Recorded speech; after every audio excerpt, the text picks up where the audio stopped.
Hello बच्चों, मैं हूं आपकी हिंदी टीचर और मेरे क्लास में आप सभी का हार्दिक स्वागत है।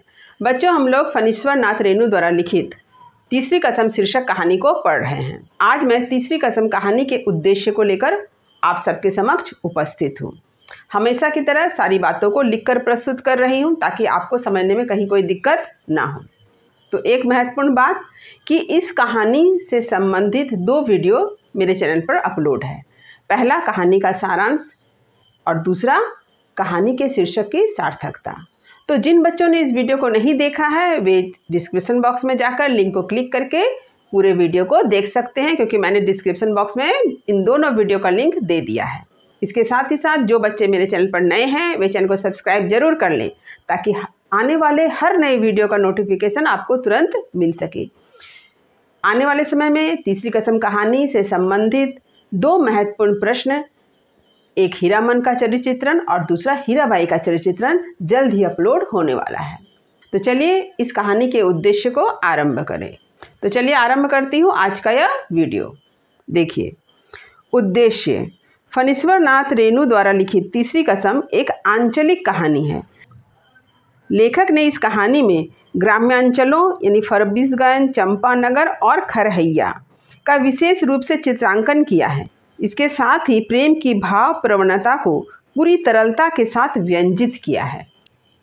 अतः हम क्या देख रहे हैं कि फणीश्वर नाथ रेणु जी ने जो तीसरी कसम कहानी लिखी है उसमें 2 उद्देश्य की पूर्ति हो रही है। एक है ग्रामीण अंचलों का चित्रण और दूसरा है हीरामन के मन में हीराबाई के प्रति जो एक निश्चल प्रेम उत्पन्न हुआ है उसका चित्रण करना। तीसरी कसम कहानी के माध्यम से उन्होंने यह बतलाना चाहा है कि ग्राम्यांचल में रहने वाले लोगों का जीवन कैसा होता है। गांव में जब नौटंकी का मेला लगता है तो किस प्रकार वहां चहल पहल बढ़ जाती है। आंचलिक लोक जीवन के आशा, आकांक्षा, स्वप्न, यथार्थ, शोषण, संघर्ष आदि की अभिव्यक्ति तीसरी कसम कहानी का उद्देश्य है। तो फणीश्वर नाथ रेणु जी ने तीसरी कसम कहानी के माध्यम से ग्रामीण अंचल का एक चित्र उपस्थित किया है। जैसे गांव में मेला लगता है, गांव में नौटंकी आती है, तो किस प्रकार से वहां के लोगों में चहल पहल बढ़ जाती है, लोग नौटंकी देखने जाते हैं, मेला घूमते हैं। इसका वर्णन जो है बड़े ही सजीव रूप में फणीश्वर नाथ रेणु जी ने किया है। आचरण की मर्यादा, ईमानदारी, भलमनशाहत और प्रामाणिकता का मानदंड कसम है। यह कसम रूपी मूल्य ग्रामीण जीवन को नियंत्रित करते हैं। इसी लेखक ने तीसरी कसम कहानी में बखूबी उभारा है। यानी ग्रामीण जीवन जीने वाले यानी गांव में रहने वाले लोग अपनी सफाई में अपने आप को प्रमाण करने के लिए क्या करते हैं? कसम खाते हैं।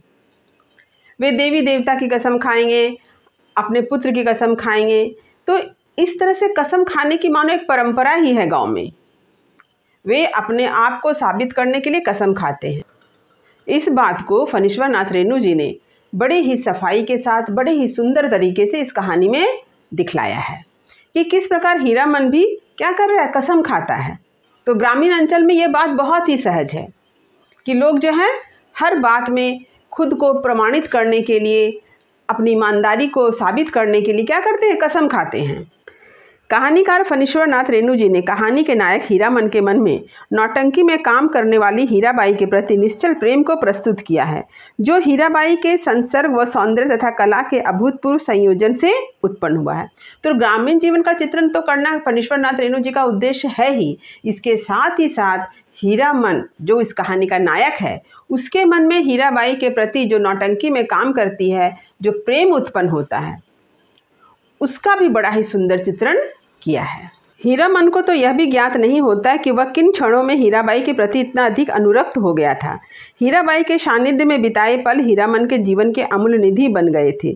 परंतु जब हीराबाई उससे विदा लेती है तब विरह के इस दुख व्यथा ने हीरामन के हृदय को ऐसे सूनेपन से भर दिया कि शब्दों में वर्णन करना असंभव है। हीराबाई के चले जाने के बाद हीरामन प्रेम की ज्वाला अपने हृदय में छिपा लेता है। इस तरह यह निश्चल प्रेम कथा कहीं भी मर्यादा का अतिक्रमण नहीं करती है। फणीश्वर नाथ रेणु जी ने हीरामन के माध्यम से प्रेम की सहजता, प्रेम की निश्चलता को प्रस्तुत किया है। कहानी का नायक हीरामन, उसके मन में हीराबाई के प्रति कब प्रेम उत्पन्न हो गया, यह बात हीरामन खुद नहीं जानता है। और इतना ही नहीं, जब हीराबाई वहाँ से चली जाती है तो उसका हृदय जो है एकदम खाली हो जाता है, सूनेपन से भर जाता है। और वह क्या करता है कि उसके मन में जो हीराबाई के प्रति प्रेम था उसे वही दफन कर देता है। कहीं भी वह मर्यादा का अतिक्रमण नहीं करता है, हीराबाई से कुछ भी नहीं कहता है। अतः ग्रामीण परिवेश को सजीवता के साथ उभारना लेखक का उद्देश्य तो है, परंतु इसके साथ ही प्रेम के निश्चल स्वरूप को सहजता व सौम्यता के साथ प्रस्तुत करना फणीश्वर नाथ रेणु जी का विशेष उद्देश्य है। तो इस प्रकार हम क्या देखते हैं कि फणीश्वर नाथ रेणु जी ने इस कहानी के माध्यम से दो उद्देश्य की पूर्ति की है। पहला ग्रामीण परिवेश का चित्रण करना, और दूसरा है हीरामन के मन में हीराबाई के प्रति जो प्रेम उत्पन्न हुआ था उसकी निश्चलता, उसकी सौम्यता को चित्रित करना। तो उम्मीद करती हूँ कि तीसरी कसम शीर्षक कहानी का उद्देश्य जो है आपको अच्छी तरह से समझ में आ गया होगा। वीडियो को अच्छी तरह से देखने के बाद, पूरी बात को सुनने के बाद आप इन सारी बातों को अपने कॉपी में ज़रूर लिख लें, क्योंकि पढ़ने के साथ लिखना भी बहुत ज़रूरी है। यह मैं हमेशा आप लोगों को कहते आई हूँ। आप खुद देख रहे हैं कि मैं हर बात को लिखकर आप लोगों को बताती हूँ। क्यों बता रही हूँ? ताकि आप भी लिखने का अभ्यास बनाए रखें। तो कहानी का उद्देश्य मैंने जिस तरह से आप लोगों को बताया है आप समझ ही गए होंगे। फिर भी यदि कहीं कुछ समझने में दिक्कत हुई हो तो कमेंट अवश्य करें। वीडियो को लाइक करें, सभी पढ़ने वाले विद्यार्थियों में शेयर तो जरूर करें ताकि हर बच्चे इसका लाभ उठा सके। तो आपसे पुनः मुलाकात होगी एक नए वीडियो में। तब तक पढ़ते रहिए, जीवन में आगे बढ़ते रहिए। मेरी शुभकामनाएं आप सभी बच्चों के साथ है। धन्यवाद।